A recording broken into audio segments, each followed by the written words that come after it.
broadness. Mm-hmm. They brought Broadcasting. Testing. fantastic testicles. Oh God. Oh goodness. Oh, are we live? It says live. Does that mean stuff? Yeah. That's behavior. What? Should I report my additional diagnostics to help improve Hangouts? Behavior. Oh my God, here we go. Matt just couldn't stop that last week. He really has maybe additional diagnostics to help improve Hangouts. Yeah, I'm going to go ahead and pause that for a moment. There you go. Get some viewers. One is watching. We have a viewer watching. Who is it? Who are you? Identify. Is it no, you? I don't think so. Maybe. Well, give me the link. What's the link again? I'll see if it's two people. Let's test that. Test that. Thorough. Oh, testing stuff. Send that. Yeah, sending it in the chat. Yeah. Oh boy. Now where does it say two? Or one person? Where does it say one people? It still says 0 right now. There it is. Generic. Hello, world. One. It says 1. So I don't know. So we're both 1. Is it 2? No, it's a 0. Oh my God, here we go. I'm not a big fan of Google's emotes here. I don't like that. I don't like how these look. Wow, I have my session in the soundboard app right now is 167 hours. Ooh. Weird that it keeps track of that. Oh, you can pop out the chat. I like that. I'm a big fan of having the chat in it, just like, in another window while I'm tabbing over to whatever. Oh, really? I just wish it would tell me how many people are actually in the chat on the window. I don't think I see that. Oh, well. No, it says, it actually, well, it tells me in the broadcast, and it does actually say. Well, I guess if I go back to the. It does actually say somewhere. Just couldn't stop that last week. He really has maybe. Excuse me. It says somewhere. Why does it? I don't know. Maybe it only says a number if people are actually watching, because it says viewers. Well, then I'll wait. I'll just keep an eye on it. I like that. I like it. Just keep in the upper right-hand corner because that's what I like to do. That might have stemmed from back in the AIM days. I don't know. I'm trying to remember that. I'm trying to remember when I started not using AOL Instant Messenger because that was a big thing. Yeah. Exactly. Yeah. Same. And now it's like, does anybody use it? I mean, I guess I feel like text messaging probably destroyed that. Mm-hmm. Because I don't even chat. I don't use a chat program on my computer at all anymore. I don't know. It's all just. I think it's maybe iPhones did it. You know what? I'm gonna change something here. This is just. I don't know. I don't like how it doesn't give the live preview.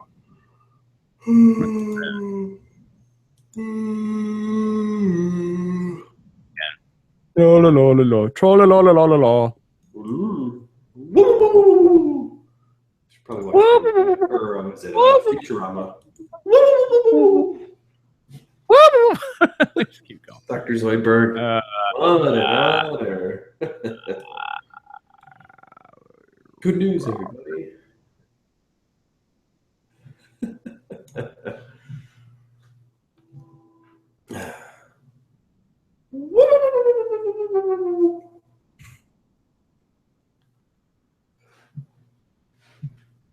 Let's try this again. You get better luck if I. Yeah, that looks much better. That's nice. Really better. Let's do that instead. Let's do that because that looks better. I'll do that. It's fun. Fun times. Good time. End times. Good fun times. End times. Times that are of the ending. The end. Or the apocalypse. Doop doop doop doo. Is there something going on with clowns lately? I really haven't been paying attention. Yeah. Something. I don't know. I don't. Weird things with clowns and weird things that are clowns. Just the whole time, I love it. Good. What are you doing? Good times of the goodness. The dark side.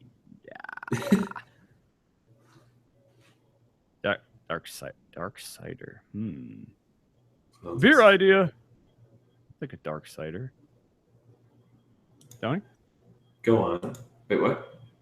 I don't know. I just said like dark cider, and it sounded like dark cider, and I'm thinking that is a great idea for a hard cider. Just a dark cider. I don't know. I don't even know what it means, but I want it. All right, where's the thing where I do the stuff? Right? You push the play and record button at the same time. Oh, dark side. On your what is it, cassette player, and then it records the Yeah. I'm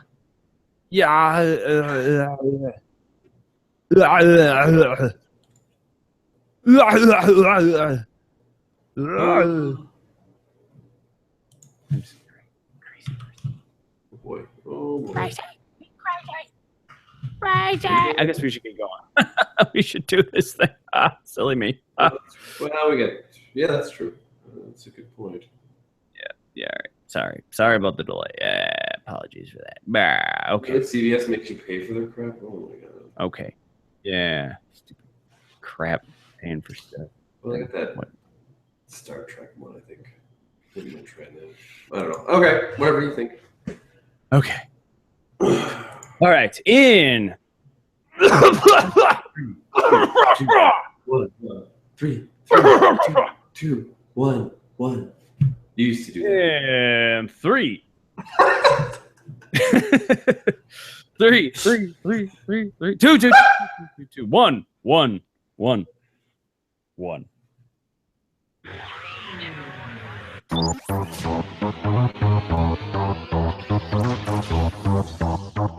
Tech Bees.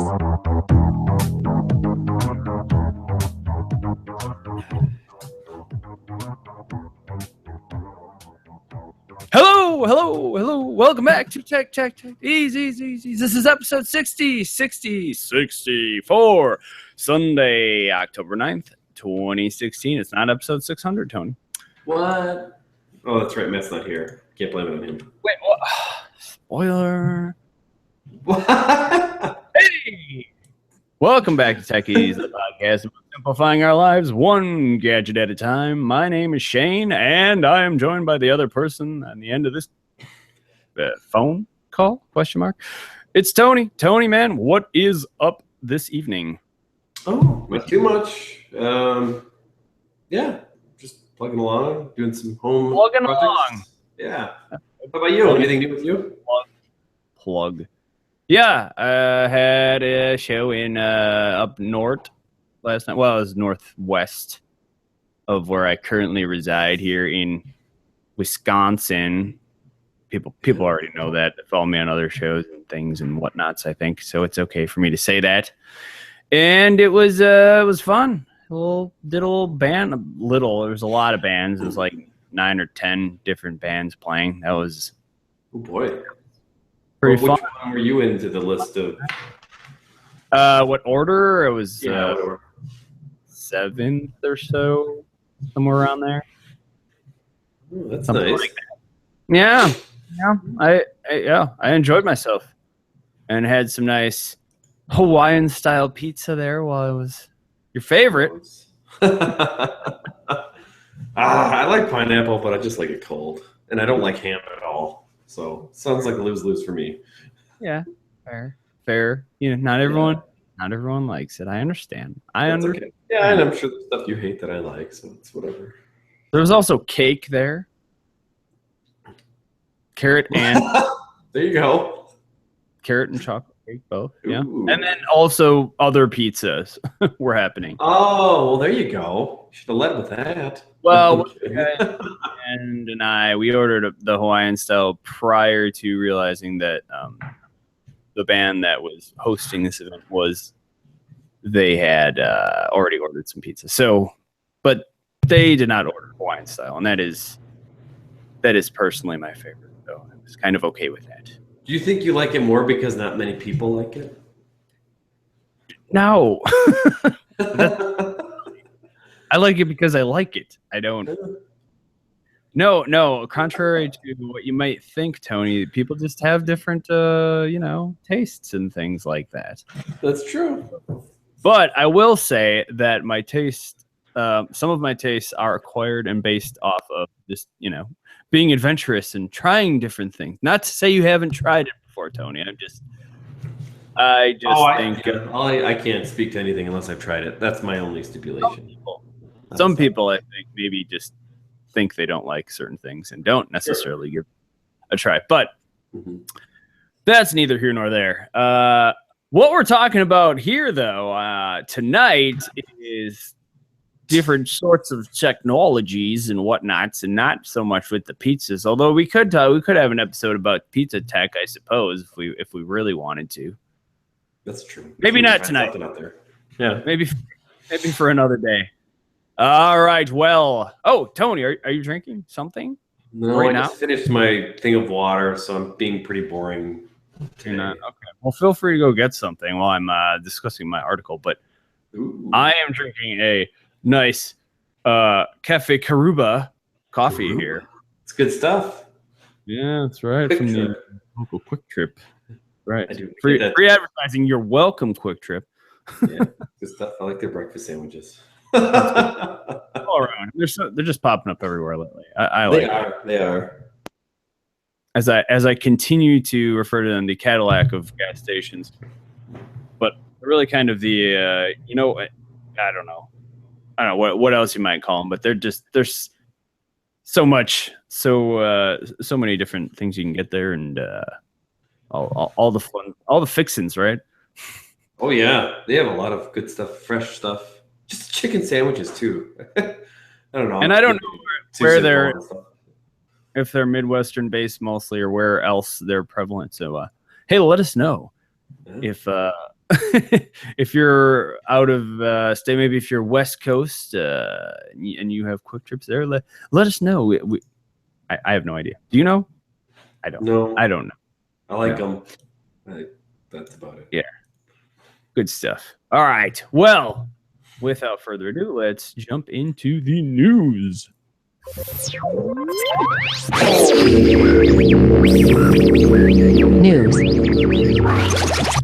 TechCrunch reports Amazon bans incentivized reviews tied to free or discounted products.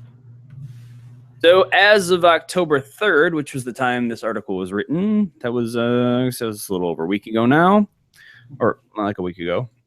Not over a week necessarily. No. Just about a week ago. Amazon has changed its community guidelines to remove incentivized reviews that haven't come from their own Amazon Vine program, which I was not familiar with prior to reading this. Have you heard of Amazon? I'm sorry, did I say Prime? Amazon Vine. No, I would have thought you said Prime before. Yeah. I'm looking at this and I'm like, Vine? Yep, I'm not sure what that is. No, I hadn't heard about it at all prior to this article. But in the past, Amazon has prohibited compensation for its reviews, to the point of even suing businesses that were paying for fake reviews or those that would write them. Businesses were allowed to give products for reviews, given the reviewer had disclosed their affiliation in the review. Though they could be completely honest, they had tended to lean extremely positively toward the product that was being reviewed. This is likely due to vendors seeking out less critical reviewers, specifically, and or the fear of users not getting those offers again. That being likely reasoning behind why those reviews tended to skew positively. A recent study of over 7 million reviews showed a 0.38 star difference higher for incentivized versus non-incentivized reviews. This could be the difference for whether or not a product is in their, top rated section on their or category.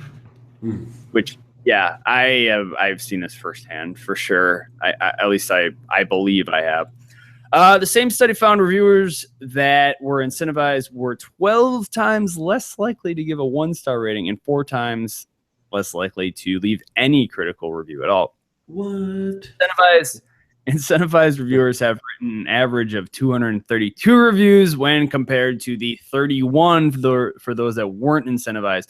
Only Amazon Vine reviewers will be allowed to be incentivized now at this point, but Amazon actually selects who those reviewers will be. And those are primarily to boost review counts and on new or pre-release products. So kind of a more controlled environment there.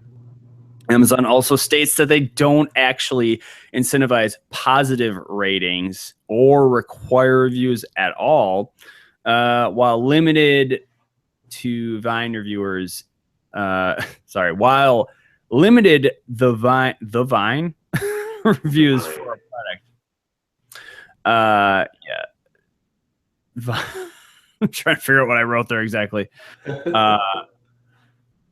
Yeah, you get it, right? You get what I'm trying to say. Anyway, vendors also don't have contact with these reviewers. So that's a positive, right? Not having contact at all. That's a good thing. These changes are happening to all categories except for books, since they've always allowed advanced copies to be distributed for said books. And only excessive reviews will be removed retroactively, those that already exist. So you're probably going to continue to see these reviews out there. But then, moving forward, action will be taken for if they notice this type of thing continuing to happen. So, Tony, yes, let me ask you. Have you noticed this type of thing in the past, sort of overrating of products on Amazon? I guess I'm still trying to put the pieces together. So Vine is Amazon's. I guess could you maybe break this down for me a little bit better? It has very little to do with Vine and so React. What is Vine exactly? It's like they're I don't know a lot about it either, but it appears to be an incentivized program for vendors to get vendors and reviewers, right? For people to review, more likely to review products than not, or to put a review on it or a rating. Yeah, so I'm not sure. But the real change that's happening here is that they are they're not allowing the former incentivization of trading product for reviews, essentially. And the only reason that Amazon Vine is involved at all is that they're not restricting those incentivized users reviews for the Vine service specifically. So that's just kind of a separate thing. Mm-hmm. I'm more excited personally about the fact that they are starting to restrict for most Amazon reviews are starting to be restricted. So I'm just curious for you though, personally, if you have noticed an inflation of sorts in the Amazon star ratings of products that you've looked at. I guess not lately. Like I would look at a product and then I'd look at maybe ratings, but then if I bought a product, I probably wouldn't look back at ratings again. Not again, but I'm seeing it's gone up lately. When you buy a product on Amazon, let's just ask you this: when you buy a product, and because I personally pay probably almost too much attention to the rating of the product. Ooh, I'd like to know. When you've bought them, have you noticed that the quality of the product might be less than what the star rating sort of showcased, sort of illustrated. On average, I mean, I tend guess to, I probably don't pay too much attention. Not maybe like you might. Like, what would be an example of something you've looked at? well, number of Bluetooth headphones. Okay. I mean, that's a big one. You know, the belts I've used, my fitness belts for my phone, those types of things. Yeah, I do kind of feel like that the rating seems a bit higher than maybe what the quality of the product ends up being. Slightly, maybe, what was it? 0.38 stars higher, let's just say, on average, based on their study. But that may not be the case with everyone. I mean, I get a lot of things through there, so I'm personally glad. Let's just say I'm happy to hear that that maybe we're going to start seeing a decline in some of these fake reviews overall, and that's what I'm happy to hear, honestly. Well, also, I don't know. Do you write reviews at all of stuff you've purchased from Amazon? I should more so. I'm just curious. Like, I'm all for people writing exactly how they feel, impartial. Just like say it like it is, what your experience is. But I also feel like people should wait. Like, don't write a review real quick after you bought something, because chances are, and I don't have any statistics on this, but I have a feeling like your acquisition of getting something might, hinder your review. Like, wait till you tried it out a while. Wait till after you're using it day to day, or even not using it. Like, let's say you bought an iPad, you're like, oh, this is great, it's great, I'm gonna put 5-star review, and then 2 weeks later you're like, I don't really use it anymore, I use my laptop. But you're not gonna go back and write it again. So right. Give me a 6-month review of like, oh, I use this day to day, I do this with it, I do that with it, or I didn't use it like I was going to, but here, this is how I'm using it. And I'm just thinking any other product, but maybe that's a little sidetracked.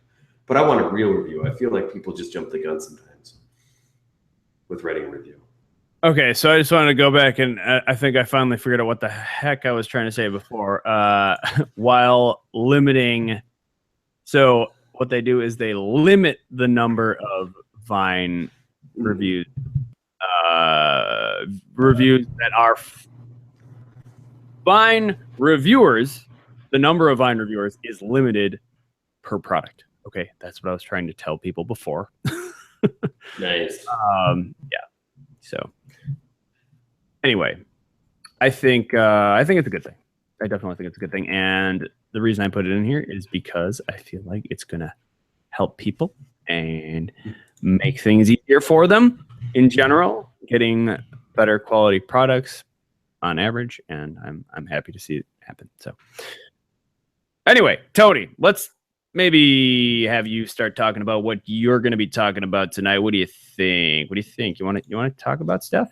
No, I think I'm done for the day. No, I'm just kidding. All right. Well, that's the rest of the night off. All right. Mine's from Ars Technica, and it's Blade Runner sequel named Blade Runner 2049, out October 2017. In VR? What? Anyway, this article is basically, the first part of it is talking about the Blade Runner movie that came out. I believe it came out the year I was born, 1982. So that's 34 years ago. So the new one's called Blade Runner 2049, and the release date is October 6, 2017. And they're going to make this for virtual reality on the Oculus Rift and other Oculus platforms. And I believe, and I think this is the one that Facebook owns. Is that true, Shane? You know that? Yes. Okay. Yeah, I was thinking. So I know there's a lot of them out there right now. It'll also come out in the traditional movie theaters too, so you'll be able to see that. But right now, I'm kind of seeing I don't know how this is really going to be, and there isn't too much. There's more details to come, but right now it's those are pretty much it for that. But what I kind of thought about when I thought this, I'm trying to think of just a whole bunch of people packed in a theater wearing headsets. But then I'm thinking are you going to be able to walk around Harrison Ford? And by the way, he will be in this movie too. Mm-hmm. And I'm just trying to think, you're going to get a 360 view of the whole like all the rooms they're in, talking about it, maybe be able to venture on and maybe explore yourself even outside the main storyline. I guess I'm curious on how that might be, but kind of anxious to see what kind of storyline, what kind of experience you'll get as this. And it also talks about, this article talks about how 30 years ago the movie came out, and I guess it was a big flop, and then after a while it got I think it became like a cult classic for I was gonna say, but yeah, Harrison Ford will be reprising his role as a replicant hunter, Deckard. And also, Ryan Gosling will be in it, but there isn't a role, at least announced yet. And then at the end, they kind of talked about a series of experiences about how classic Disney characters are also coming to the Oculus, but they didn't give too much on that. I don't know. I slowly starting to see how some of these VR devices are coming out, at least to the video game market. And I can kind of see how that works, but with movies, and it could totally be a new experience. And I still think some of these companies are trying to find. I think they're trying to find their niche or their niche of, gaming, maybe first-person shooters or whatever. I can kind of see how that might work, but I still feel like you need a big system, or PlayStation, or I don't know what Xbox is doing, but I kind of think it might go that route first. But I still see, I think Zuckerberg is really trying to find how that'll work in the social media, and I guess it could work depending on what you do with it, and what ideas you might have. But I don't know. What do you think, Shane?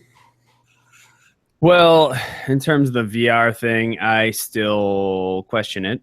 Yes. Think it's going to be. Well, you know what? In terms of, so I'm kind of confused about how this is going to. They say for sure that this is that the VR thing is happening in theater, and that it's not. Oh no, I don't think it'll. I don't know if it'll be in theaters. I would think it's more for a home experience, once it's released. Yeah. And they're shooting it in it, so I'm just thinking, like, when you're watching a scary movie and the camera kind of pans out and it sees like the girl running and she's looking out at her surroundings, and the camera, which is extremely limited, sees, oh, there's nothing there, there's nothing to her left, nothing to her right, and then out of nowhere the killer or whoever comes and gets her. But if you have that 360-degree view and you're just an avid watcher, whoever's doing the storytelling is going to have to find more creative ways to scare you, I think. Look in the opposite direction. Hey guys, what's going on? I have no idea. I don't know, but I think I agree. I was about to say they need some sort of visual cues. Again, as you mentioned, creative ways of sort of exactly, yeah. Unless they just straight up limit the view, what you can see in that particular situation. That could be another way of doing that. Sure. Maybe not having you be able to pan the full 360 or something. But that could be. Well, that would be also limiting you, which you might feel, I guess, since it's supposed to be, I guess, in a way, unlimited with virtual reality. I mean, more so, I should say, maybe less limited. Yeah.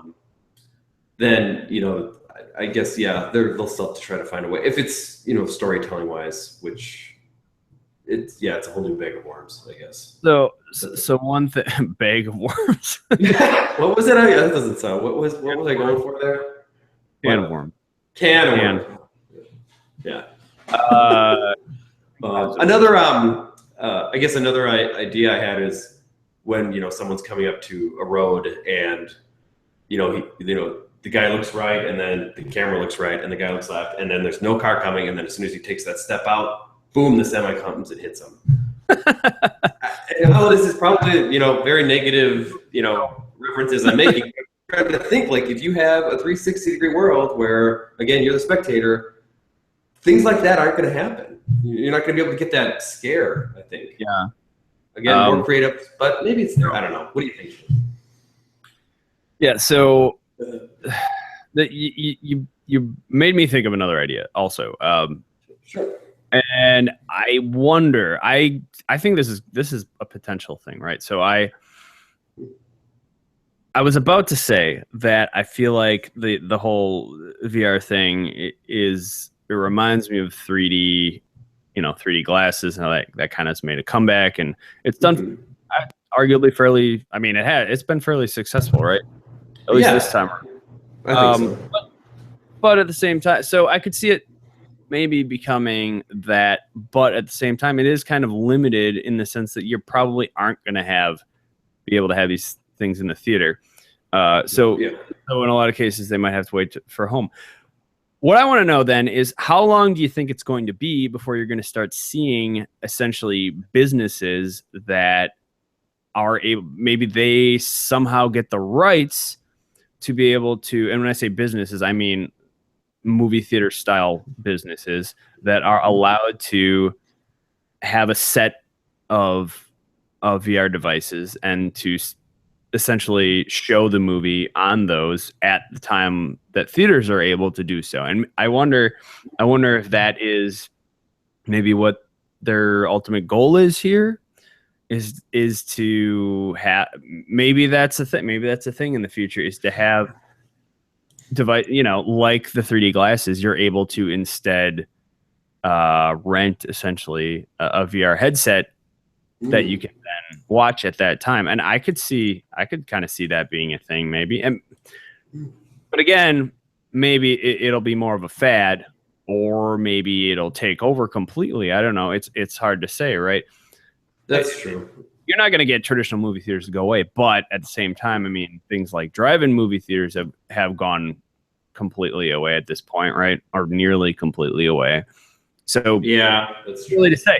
Who's to say that the landscape of the traditional movie theater isn't able to change completely into something like that? Mm-hmm. It is really kind of hard to say. Do you think the first time they did 3D movies, like, I don't know, however many years ago, do you think that was a fad? Then it left, and then now it came back, and now it's kind of like, I don't know. It's a little bit here to stay now, right? Or it is. I think so. A lot more so. And I think mostly because of the quality, right? No one wanted to see the red and blue. Yeah. I think it was a good little novelty at first, but then they're like, I don't know, I kind of would rather just have a traditional color movie experience. Like, what was that, 70s, 80s? I don't know when that was. Yeah, true. And I kind of, I don't know. I could take it or leave it at this point. It's fine. Sure. Yeah, but they got to work on performance, I think, if they really want to. I don't know. I just mean, it's such a resource hog, I think, for the home. Like, people get sick or whatever. It doesn't feel natural.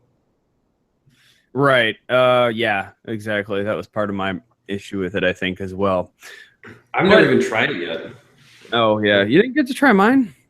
My little cardboard? Oh, I would like to try that. I haven't tried that. I mean, I put my phone up to my eyes before, but not through cardboard. Yeah, so in terms of Blade Runner itself, though, back to the kind of the whole point of the article, I suppose. Sorry. Yeah. I have yet to see the original Blade Runner. And have you seen it, Tony? I don't know what's worse. It's if you haven't seen it or I've seen it and sort of turned it off because I didn't get it or I didn't. So what happened? I didn't care for. I think I felt it was boring. I should have sucked it up once. I think I got through half of it.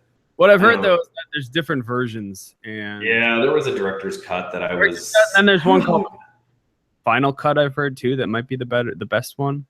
But I should try it again. It's been a while. I know that was a while ago. So if this comes out, this might probably spark either maybe us to watch it or something. I don't know, the first one.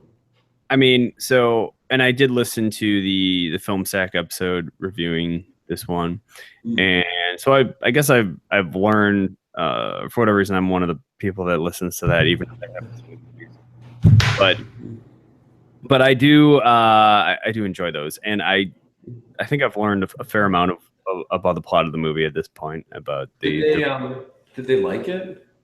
Did they kind of talk it up? Yeah, and again, I think it depended on which version they actually watched, but yeah, and I know it's based on that book, Do Androids Dream of Electric Sheep, I believe, and there's these replicants, and who is or isn't a replicant, and I mean, I kind of get the gist of it, right? Somewhat. Kind of through it, but yeah.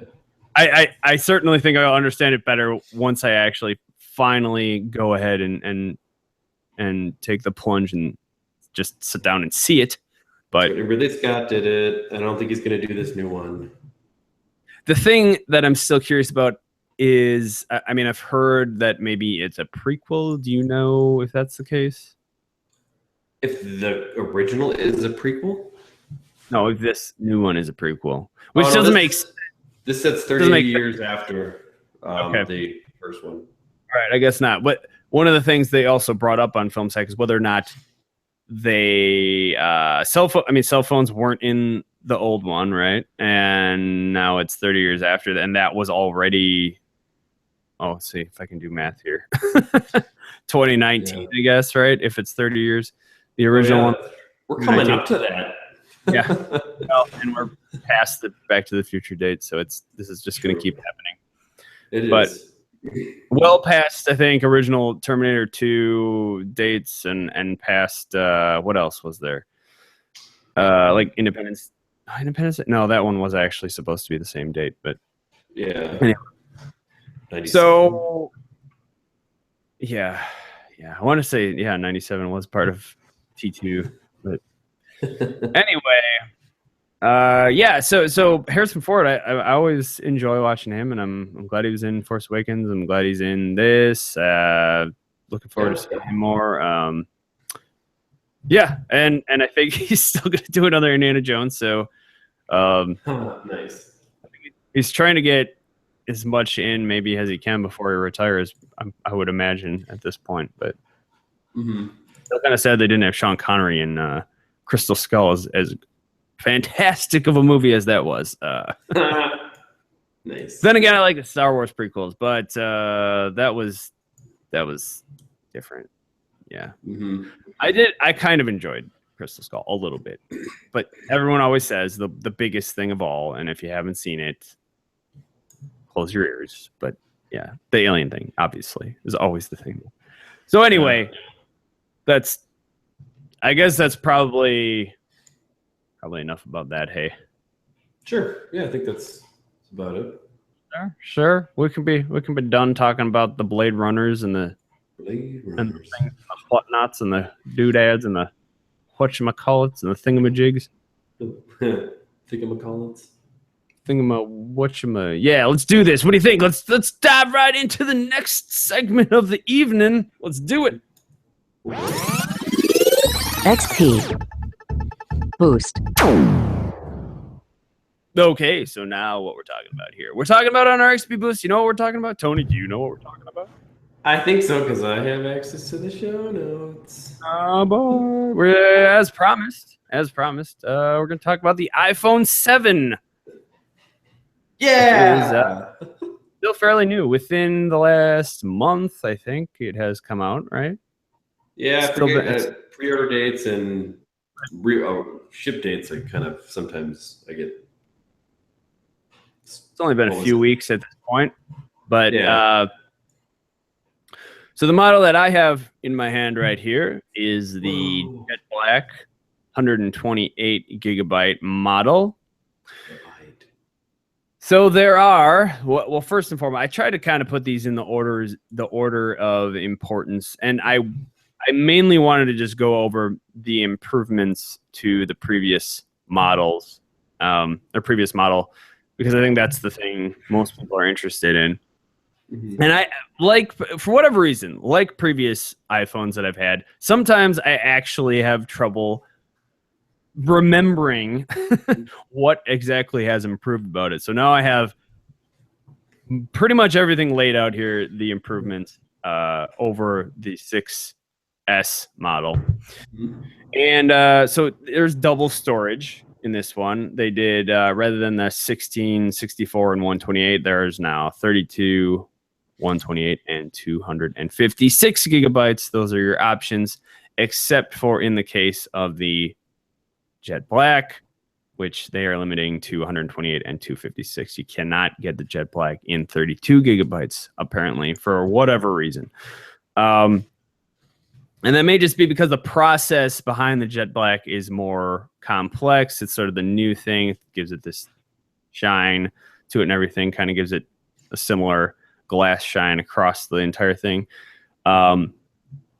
Which again, I may have mentioned this before, but I was a little bit worried that it might almost make it look plastic on the back, which is kind of the whole reason. Like, I want it to look glass. I don't want it to look plastic, but I'm still pretty happy. I do think it's more of a not too much. It doesn't look too plasticky, really. Does it look like the 3GS? No. Back? It's definitely shinier than the 3GS was. So take that for what it's worth. The additional colors beside that jet black are just black, or matte black, some people are calling it, which replaces the previous space gray.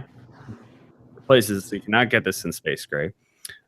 Silver, gold, and rose gold. Those are all traditional colors in the previous models. The one thing I will say, besides the overall look of it, it does offer some nice friction to it as you're holding the phone, which was not so much the case with. I don't think that's the case with some of the other ones. I haven't really felt that amount of friction on the back of the phone since the original 5 even made. Which one had the glass backing? Do you recall that, Tony? Was that the 5 or the 4? Did the 4 have the glass? It was a 4S one. Wow, yeah. Because the 5 had that scratched up backing that was really easy. I don't know what that was. Yeah, well, I will say one of the things I liked about those models was that it had that glass. The glass back did offer a fair amount of friction, so I feel like I'm a lot less likely to actually drop the phone because of that. Since I am not a person that likes to use cases, which is probably gonna pay for it someday with that. I mean, I did drop my last 6 Plus, regular 6 Plus, but finally cracked that screen. I do feel like I'm less likely, both combining with that friction and that it's not as big of a phone, since I did not get the Plus model on this one. Seems overall I'm less likely of happening, knock on wood. But not saying you should probably get a case if you are susceptible to dropping a phone, for sure. But don't blame me if you happen to drop your phone. No, I'm not going to take responsibility for that one. So aside from that, one of the most notable things you're going to see right out the gate, or feel rather, is the new Taptic engine on the phone. This is definitely a brand new feature. And they have, that is, what did I just hear? I just heard something on my computer. I don't know where it came from. I heard that too. Did you hear that? I heard something. Weird sound. I don't know what it does. What does it mean? What does it mean? Anyway, the so the home button is no longer a button at all. They call it a new home button, but it's really just a little, I don't know if it's a set. I think it's maybe still a separate piece of glass that's indented, but when you're holding the phone, it very much feels like, to me, it feels like you're actually still tapping a button. When in fact, that Taptic engine's going off and there's really just a little vibration happening there. Very small, short vibration that to me actually feels quite a bit like you're still pressing a home button. So does it feel like you're pushing in? It does kind of feel that way, even though that's not happening at all. For whatever reason, you're fools you into thinking, I think, that you're illusion. Yeah, nice. Some people say it feels like the entire bottom of the phone is, and that's true. I can kind of see that. Oh, it feels more so that the entire bottom of the phone feels like it's being pushed in or something. But similar to the BlackBerry Bold or Storm, one of those way back when, kind of maybe feels a little bit like that. But so one of the things you're presented with right out the gate when you're setting up your phone, though, is you have 3 levels of sensitivity that you can adjust that to. You get sort of these small, medium, and large options. And at first the default is 2, so it's 1, 2, or 3. And I was going with that for a while, and I thought that was pretty good. But I have since upped it to the 3rd one, so the kind of the more intense one. And I actually think that's just a much more satisfying click that you get on that, personally. But so in addition to that sort of small vibration you get with the home button, they've also added that across multiple areas of the OS, multiple components. The first of which, maybe one of the more obvious, is the silence switch. It has changed from a standard just vibration to a little little sort of. It's not as intense. It's kind of a lot more subtle, I think, but it's probably unnecessary, but I kind of like it. One of the things I really like is some of the UI components they've added it to, which are your little date picker sorts of apps and things. So if you go into your, let's see here, your timer or something in your clock, when you cycle through those, it gives you a little tiny click with every option that you select. So you spin that wheel, and it really is a satisfying sort of Wheel of Fortune, not Wheel of Fortune. Well, yeah, either Wheel of Fortune or Price is Right, more probably close to Price is Right wheel feeling you get, like it when you pass by, it does that little click, and I don't know, for whatever reason, I really enjoy that. Just kind of a cool little thing. That and I see it with certain scroll, like alphabetical scroll bars. Like in 1Password, it does the same thing. For every letter that you go past, it does a little tiny vibration for those also. So different little things like that. The 3D touch when you push in all the way. I tried this on a previous one and a previous phone, and it seems to do the same kind of thing though. Gives you that little jolt on even the 6S, I believe. And I'm not sure that must be using the more traditional vibrate or something in there, but it didn't seem that much different. I can only assume, based on what I've seen though, that the Taptic engine is just a little more capable in terms of the range of vibration that you get, if that makes any sense. Sort of anywhere from a very light to a very intense vibration. It seems to give you all sorts of options there in terms of that. So anyway, the next thing I want to talk about is the splash, water, and dust resistance. One of the more exciting things I was looking forward to on this one is that it's not, well, they won't say that it's entirely waterproof. It is water resistant, at least, which I like a lot. I did I did have it out in the rain, like some light rain at one point, just to kind of try that out. It phone seems fine still, but I wasn't gonna. I have not. I will not be doing that. I will not be putting my phone out in, a downpour just because I don't want to risk it. Really. They have what was it on when they were announcing the phone? Did they have like some guy falling in water or something, like in a pool? Oh, they did. Well, just like a video, or maybe even just not a video, but maybe just a picture of a guy going like he was right about to fall in. They did have that, I think, but they don't want to really. Yeah, probably.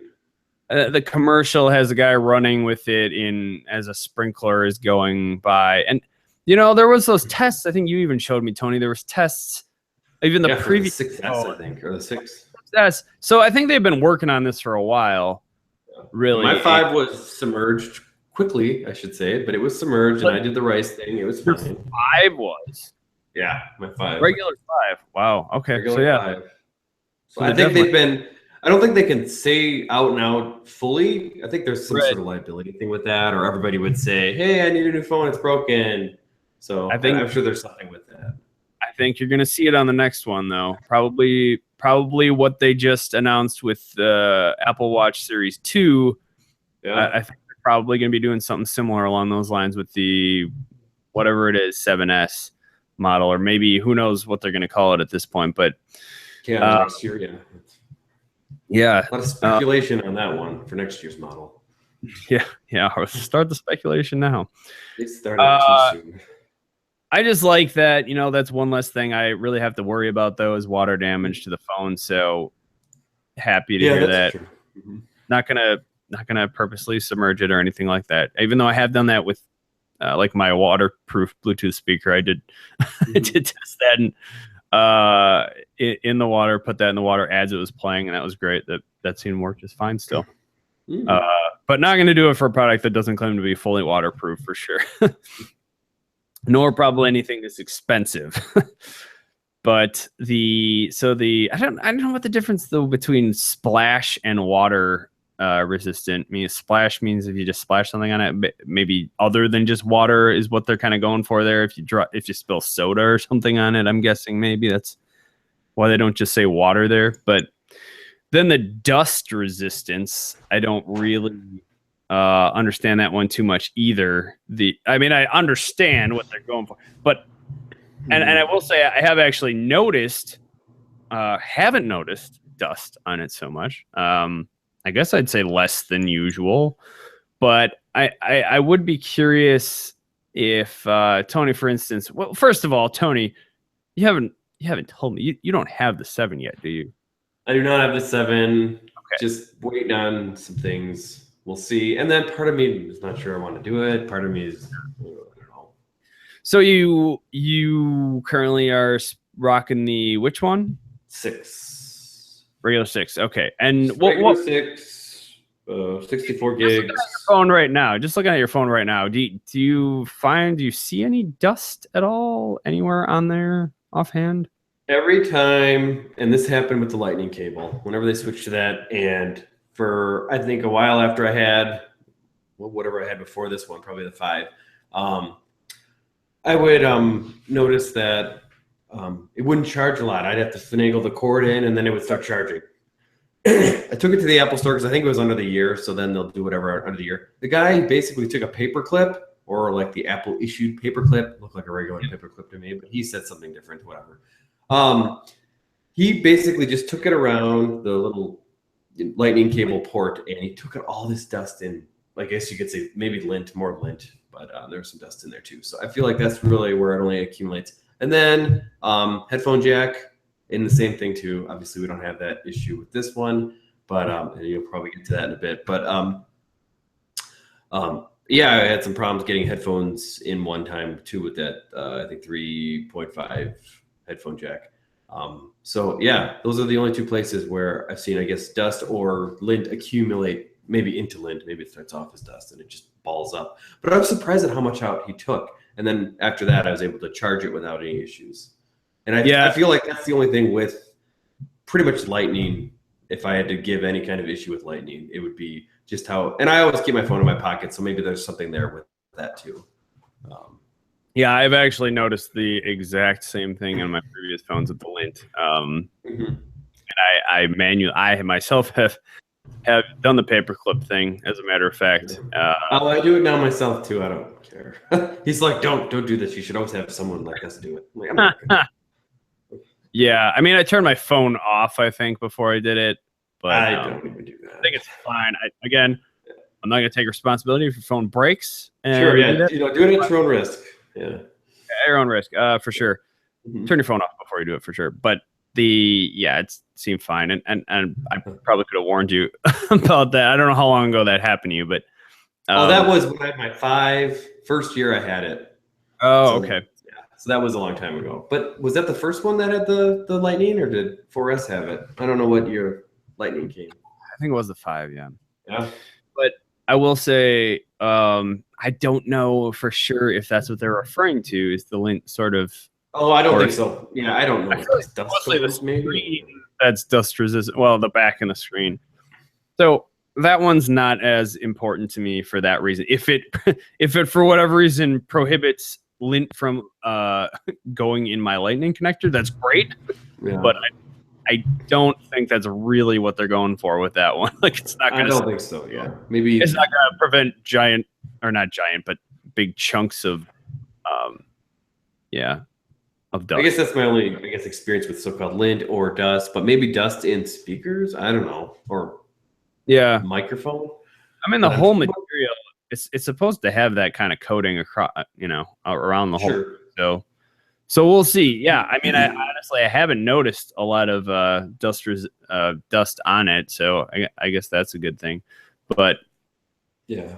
I mean, then I think what's interesting is, yes, the jet black does accumulate fingerprints more so than you're going to get on some of the other ones, which I was actually okay with. But then at the same time, let's see here, there is something I'm looking on the Apple page right now, but oh, sorry about that.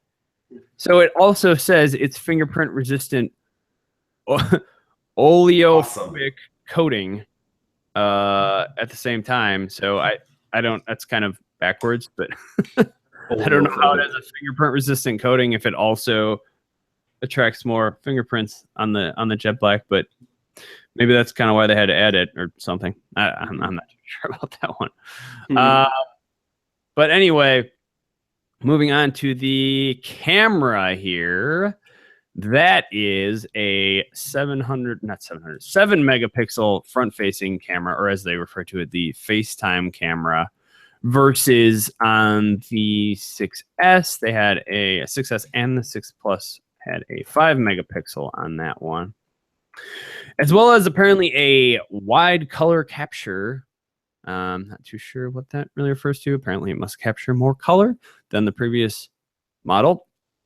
There is now a 6-element lens versus 5 on the 6S and 6 Plus.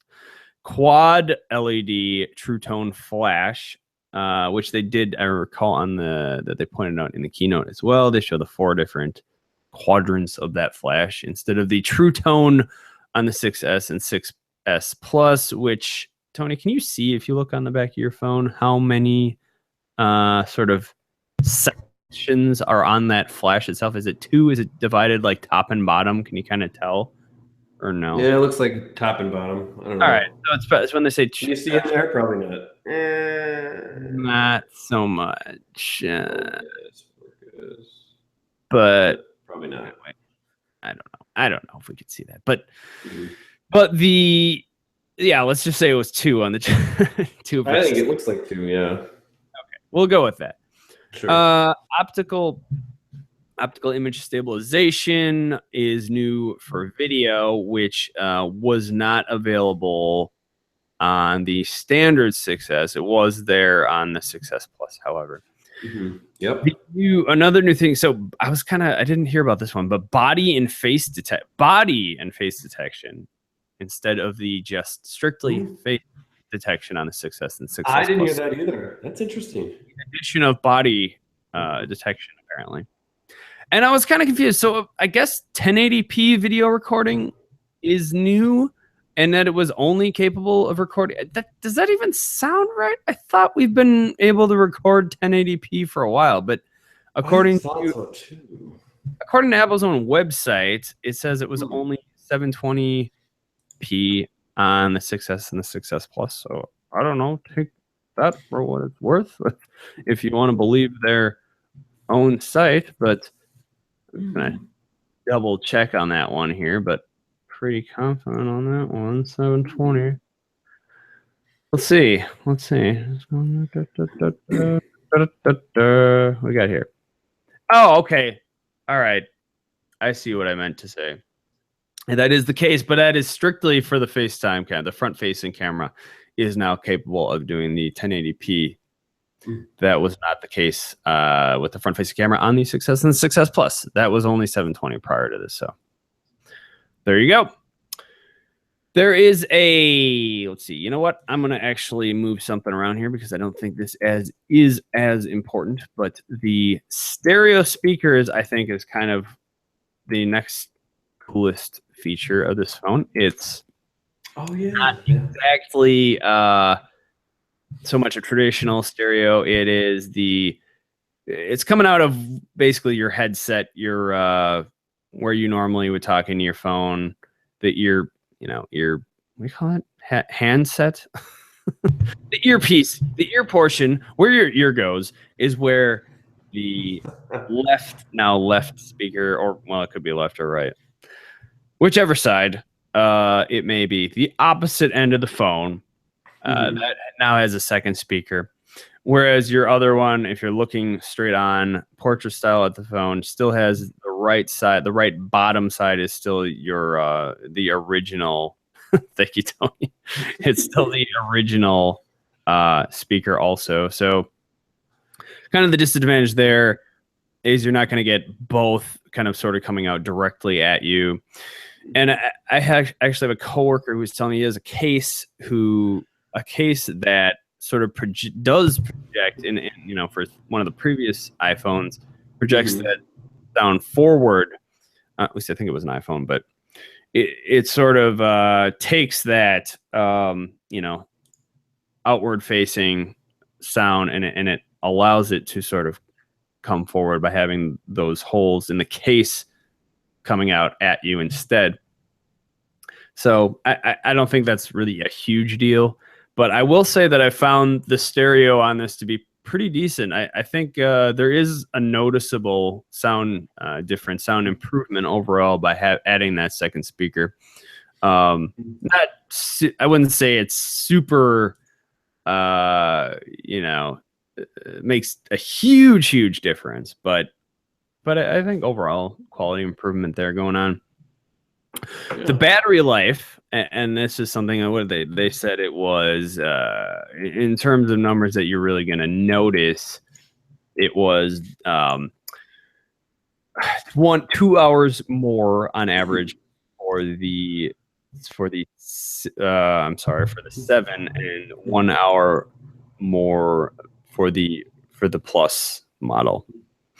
So in terms of actual numbers in what is this, milliamps per hour, I want to say that's what that stands for, mAh. That's 1960 for versus 1715 on the 6S model, since that's specifically what we're talking about here. And some of these numbers I did get from the Inquirer.net. Anybody's wondering, that's where I picked those up from. And then in addition, the chip is the new 64-bit. It's been 64-bit for a little while now, but it is the Apple Fusion A10, or A10 Fusion, I think is actually what they called it. And they did talk about how it's a quad core, if I do recall. I couldn't find any information on that specifically here, but I do recall the keynote, them talking about that being a quad core. Do you recall that as well, Tony? I do remember that, but I don't remember, I guess, the specs of it or. Right, and then in addition, it was new? What was that? Or what's new with it?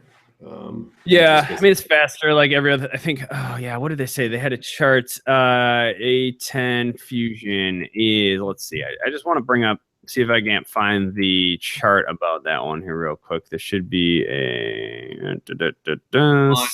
I don't know if I should say this, but I went to Wikipedia with it, and it says 6-core. 6? What? Apple A10 Fusion, 64-bit. Yeah.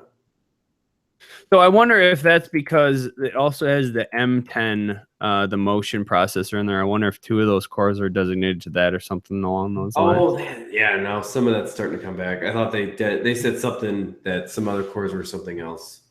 Mm-hmm. Yeah, I'm not seeing that line graph, but I've heard. Let's just say, if I recall correctly, I think they say it's 128 times faster than the original iPhone. I want to say, which is pretty significant there. It's always going to be faster, and that line though, the line graph every year, it's a we call it quadratic sort of line, so it goes up exponentially rather than it's an upward curve. So they just sort of multiplying, or not multiplying, but whatever you call it, going up by a power of each other each year, right? And so you're always going to get a faster phone, that's for sure, when you're upgrading. Yeah, the new iPhone. The brightness is better. Let's see. So it's 625. I don't know what this is, but CD over M2. I don't know what that stands for. Max brightness 625 versus on the previous one was I got it here. 500 was on the previous models for that. So it's a brighter phone as well. In addition to that, It has something. This is something that I learned from a coworker, but it has a wide color display, and they did talk about that. It has the full gamut of colors.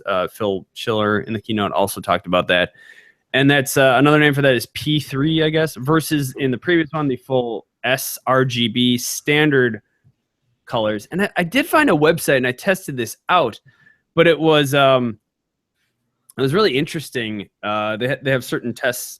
They'll show a red image where they have a slightly different color within that red image that reveals an emblem of some sort.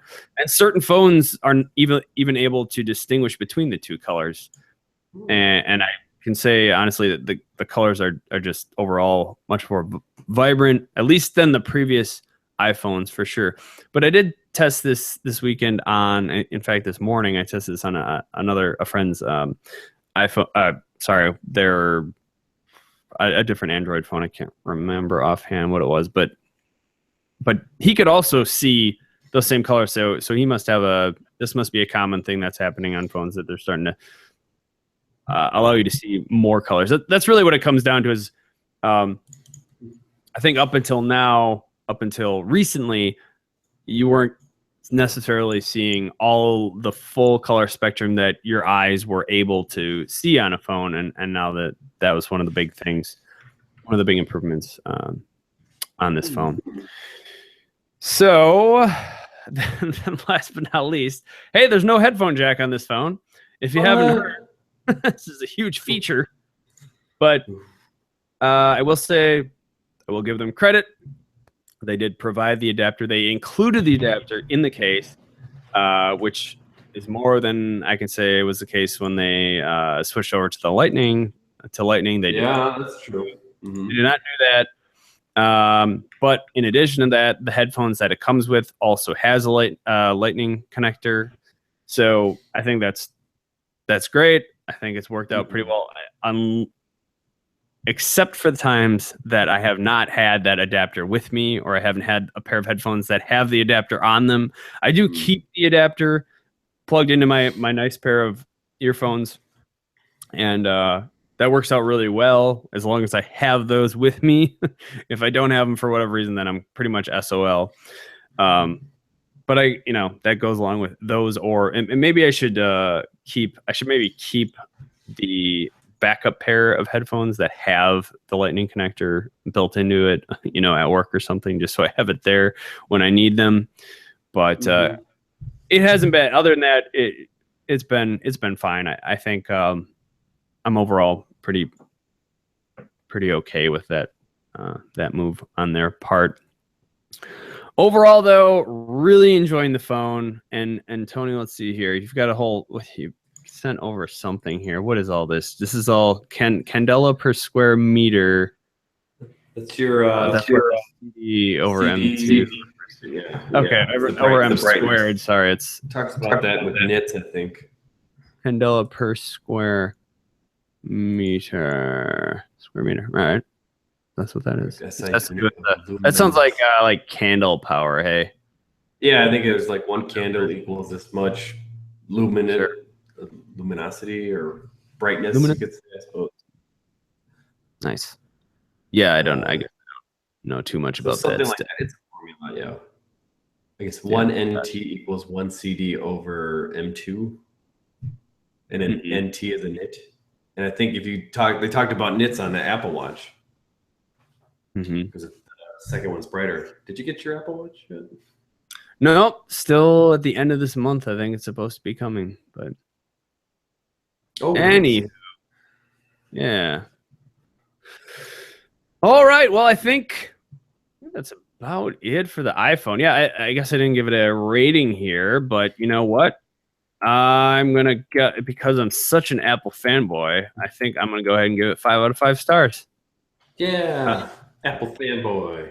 Maybe. Yeah, I mean, overall, just it's too close to 5. Like it's 4.9, something like that. If I'm gonna round it up to 5, I think minor things about it that, like not having the headphone jack, sure, could still have it. I don't know for sure if they'd be able to have it be water resistant with that or not. If that has much to do with it, I know they did put the barometer supposedly, or barometric something in there in place of it. It's something with the altitude, so it can adjust based on your altitude, certain readings, I think. But yeah, overall, really enjoying it so far. Nice. Any questions before whether or not you do or do not bite the bullet on this phone, Tony? Oh no, I think it looks great. I don't care if the headphone jack's gone. Yeah, I think one of the main reasons was more battery. I think you're basically getting 2 more hours because the headphone jack's gone. I think this is one of their many reasons, I'm sure. That and the Taptic. Yeah, I don't know. I'm just seeing probably more carrier issues that I'm just not sure what I want to do yet with it than the actual phone. You know, one of the things that maybe didn't mention here was let's see, carrier. I want to say it's faster LTE. Let's see if I can find that. Okay. Yes. One of the things I missed here is that it is LTE is up to 450 megabits per second versus 300 for the 6S and the 6S Plus. Ooh, nice. And the one you're sporting, let's see, is that what this one is? Oh no. So the SE, I don't know if if yours is closer to what the SE is, or you know what, they don't list this 6, so you might be at 300 also, but for whatever reason the SE is only capable to up to 150 for some reason. And that's about it, I think. I think so. Yeah. What do you think, Tony?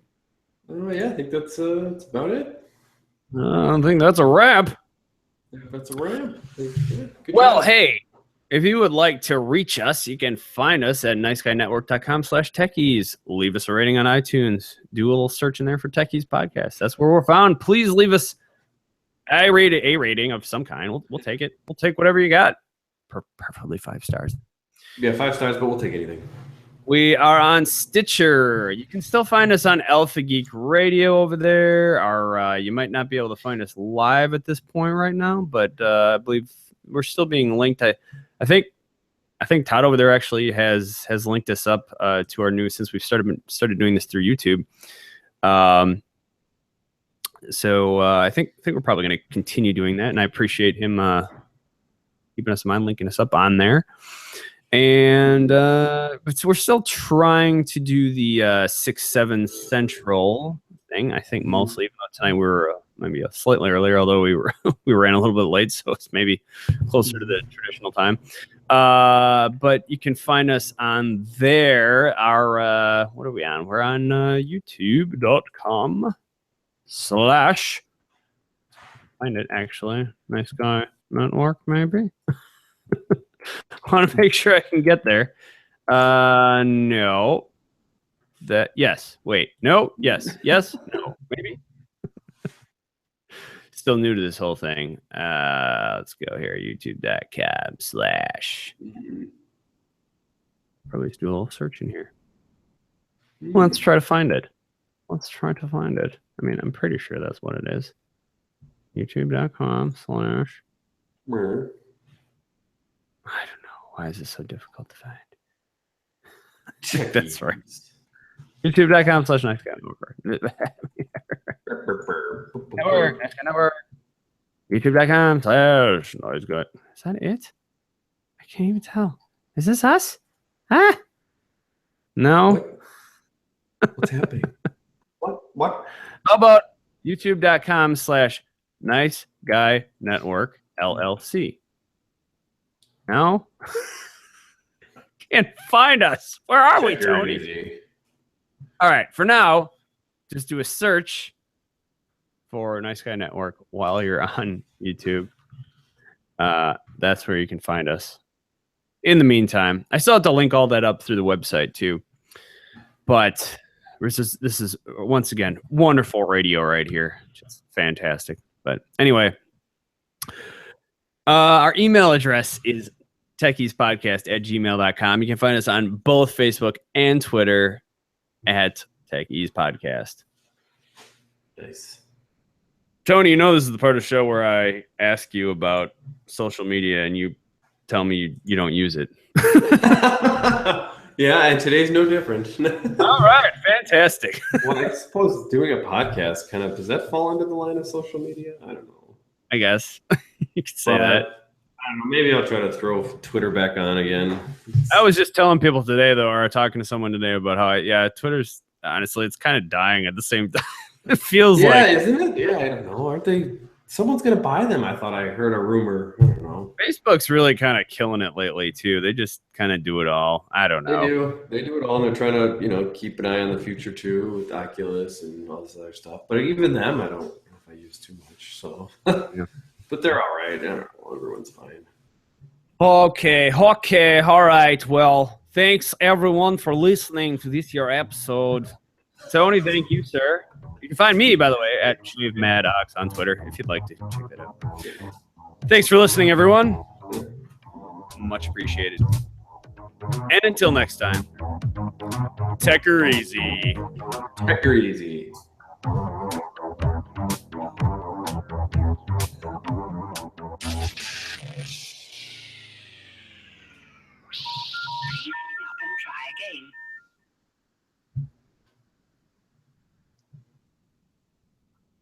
Yeah. Again. End times. That's right. We're still streaming here. In times. The neat thing is, too, I can stop the broadcast whenever I want to. Yeah. Shane does his own thing. I can stop the look like- broadcast, and we can still keep talking. That's True right. story. Ooh, I should put it over here. Oh, there. But I'll give our viewers a little after show. After show. Eh. A little bit. I don't know. Bow, chicka, bow, bow. No, not really. Burr, burr, burr, burr. But yeah. What do you think? That's right. Yeah, good. I think I'm gonna head over to Pick and Save, and we gotta put a couple things to. And then there's a Packer game and stuff. There's Hey, we're Packers and there's a debate. I don't know. We'll see what's up. But we're putting stuff together too. Gotcha. Did you hear from Matt at all? Did he make it out?